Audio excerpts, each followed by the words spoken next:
Good morning and vanakkam. In this video, we're going to be reading from Dancing with Shiva, Hinduism's contemporary catechism, written by Sadhguru Sivaya Subramania Swami, a richly illustrated sourcebook of Indian spirituality in question and answer form, exploring how to know the divine, honor all creation, and see God everywhere, in everyone. Today's lesson is lesson 19, and we'll begin by reading the caption to the facing image. As the primal soul, God has a form with arms and legs and a vast mind. In this perfection called Parameshvara, he is creator of universes and ruler of all. A story tells of Shiva as an infinite pillar of fire, which Brahma and Vishnu cannot fathom. Lesson 19. What is the nature of the primal soul? Shloka 19. Parameshvara is the uncreated, ever-existent primal soul, Siva-Shakti, creator and supreme ruler of Mahadevas and beings of all three worlds. Abiding in his creation, our personal Lord rules from within, not from above.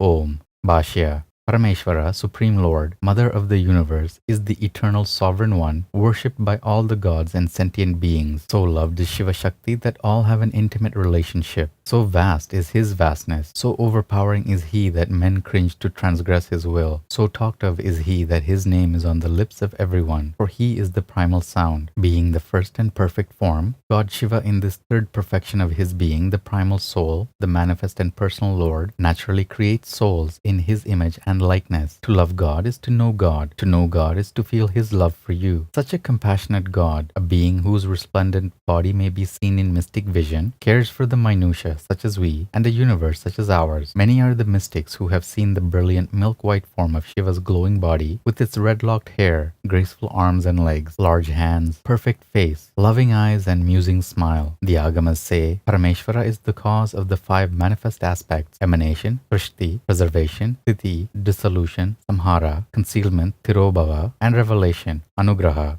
Om Namah Shivaya. Good morning and vanakkam. In this video, we're going to be reading from Living with Shiva, Hinduism's contemporary culture, written by Sadhguru Sivaya Subramania Swami. 365 daily lessons based on ancient Vedic laws, disclosing how to approach family, money, relationships, technology, food, worship, yoga, and karma to live a truly spiritual life. Today's lesson is lesson 174, and the topic is the dreadful first slap.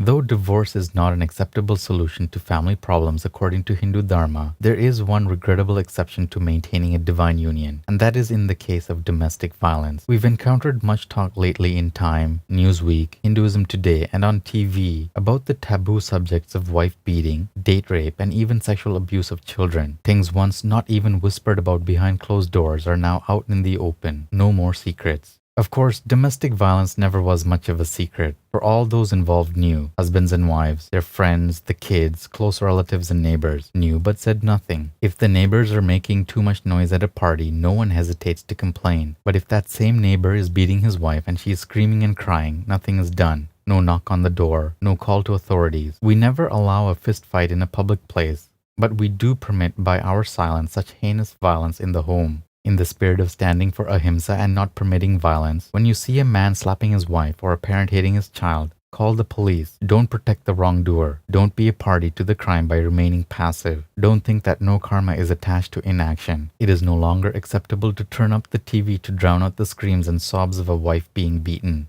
Recently, the California case of O.J. Simpson released an immense outpouring of sympathy for abused women. It took a world-famous athlete to bring forward an infamous worldly behavior. It is an admirable trait that an uncensored press can come forward to awaken a nation's conscience. In a way, the images and stories that are appearing are not unlike Indian epics or Greek stage plays that seek to establish morals by depicting tragic happenings, or Italian operas which conceal morals in melodrama. All in all, the world has not changed that much. As hard as it is to discuss wife abuse and why it happens, people are discussing it openly and without shame. We see graphic, real-life pictures of this violence and battered wives speaking out in magazines and on television. The big question is, will it ever end? Maybe not, but we can end the cultural sanction of the sport where father and mother watch their son slap down his wife and then drag her across the room by her hair. A man who strikes his wife in an effort to make her cower, to control her, actually karmically does the opposite. His brutality turns against him, becomes his disadvantage. Her love and dependence weaken, and her psychic bonds to him unravel. After that, she has the spiritual upper hand, is more free from him than ever, less under his control than before that first slap. Yes, it all begins with the first slap.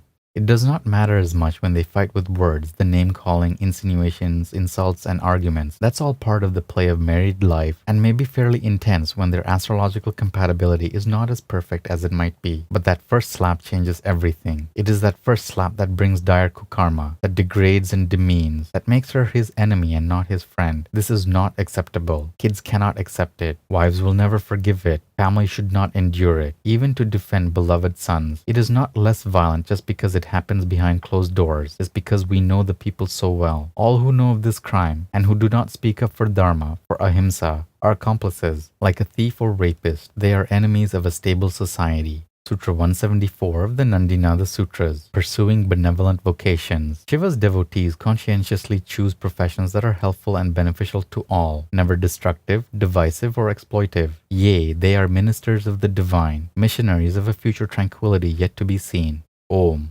Good morning and vanakkam. In this video, we'll be reading from Merging with Shiva, Hinduism's Contemporary Metaphysics, written by Sadhguru Siva-Shakti Swami. 365 enlightenment lessons from a mystical master, revealing the depths of Raja Yoga, the clear white light, the states of mind, and the ultimate spiritual destiny of every seeker. Today's lesson is lesson 174, and the topic is conscious and subconscious. Remember, the sum total of the conscious mind only knows what has preceded it, what has gone before it, the past, what it can remember. It will only accept that which seems to be reasonable. So, when the process of going inward persists, the sheaths have to be removed one after another, the senses have to be quieted, the subconscious mind re-educated. This is how the conscious mind and the subconscious mind work hand in hand. The subconscious mind is like a great computer. It responds to the programming that has been set in motion through all the previous lives. Our reaction and habit patterns of this life form our tendencies of the next life, and the tendencies of our last life make our reactions and habit patterns of this life. Life after life after life, we have been programming the subconscious mind. It has been mainly programmed by awareness caught in the instinctive emotions of the senses of the conscious mind itself. The conscious mind can become just as vast and wonderful, or as terrible as we want to make it. It is not to be feared. It is not to be ignored either. It is to be understood. The conscious mind is a state of mind just like all the others, for there is only one mind. Our individual awareness flows through the various phases of that one mind. The conscious mind is primarily an odic force structure. Odic force is the emanation of actinic force through the physical body. Hidden tendencies, repressions, suppressions, and reactionary habit patterns accumulate in the subconscious mind and give enough ballast of odic force for awareness to be neatly attached to everything of which it is aware. We are then in the conscious mind most of the time and not inwardly oriented. When people are caught in the conscious mind and believe it to be absolute, they believe in finite terms such as, when you're dead, you're dead. So live your life and really get as much as you can out of it. Because when you're dead, and that's the end of it. They believe that the external world is absolutely real, and that anything of an inner life is simply imagination. They live a rather shallow life, perpetuated by their emotional habit patterns and reactions. They anger quickly. They are quick to become jealous. They are suspicious. And when they become emotionally attached to other people, with whom they later argue or fight, they love to be entertained. They seek entertainment, trying to get more of everything that is possible to get. Their desire nature is never satisfied in their conscious mind experience. Awareness has been enmeshed in these conscious mind desire cycles for such a long period of time that to release it and dive deep within, we must first gain mastery of awareness through attention and concentration. After awareness is wise to the conscious mind and the subconscious has been positively reprogrammed, attention and concentration bring us into sub-superconscious states. We begin to breathe regularly and diaphragmatically. We become aware of only one thing at a time in the physical world, allowing one thing to attract our attention rather than continuing to ramify. This practice begins to weave awareness into sub-superconscious perceptive states.